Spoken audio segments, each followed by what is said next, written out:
It whispers to me. It won't let go.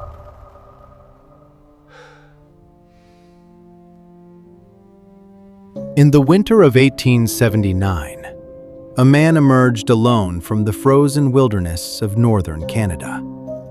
When authorities asked what had happened to his wife and children, his confession would become one of the most disturbing criminal cases in Canadian history. He claimed that an ancient spirit had taken control of his mind. To investigators, it was a brutal murder case, but for many Indigenous communities, it was something they had feared for centuries. They believed it was the work of the Wendigo. To understand why that confession terrified so many people, we have to go back centuries.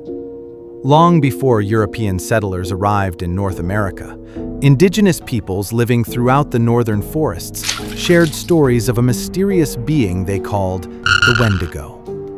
Unlike many legendary creatures, the Wendigo was never viewed as simply a monster. It served as a warning about overwhelming greed, desperation, and the terrible consequences of losing one's humanity.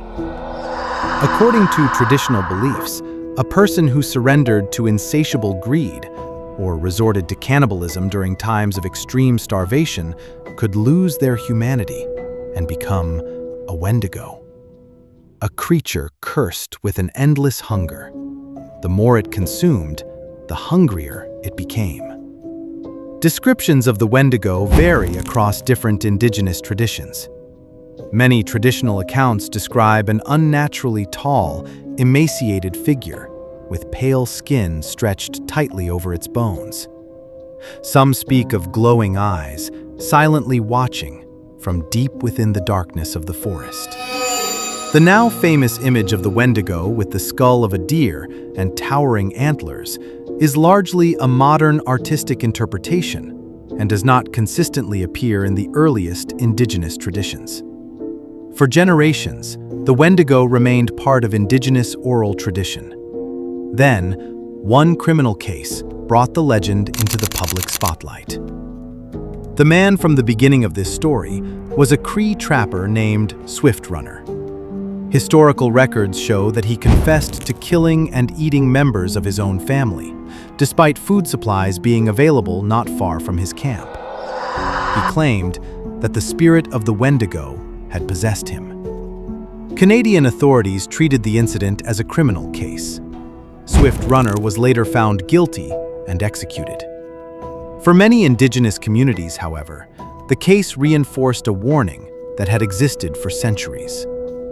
More than a century later, reports continue to emerge from hikers, hunters, and campers exploring the remote forests of Canada and the northern United States.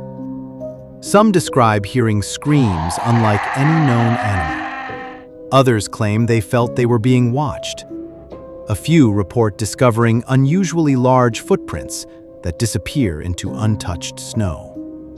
Despite centuries of stories and reported encounters, no scientific evidence has ever confirmed the existence of the Wendigo. Anthropologists generally consider the Wendigo an important part of Indigenous oral tradition, a legend that teaches the consequences of greed, violence, and abandoning one's humanity. Whether understood as folklore, a cultural warning, or something that still remains unexplained, the Wendigo remains one of the most enduring and mysterious legends in North America. So what do you think? Is the Wendigo simply an ancient legend created to teach powerful lessons? Or could centuries of stories and reported encounters point to a mystery we still cannot explain? Share your theory in the comments and follow for more documentary stories exploring history, myths, legends, and the world's greatest unexplained mysteries.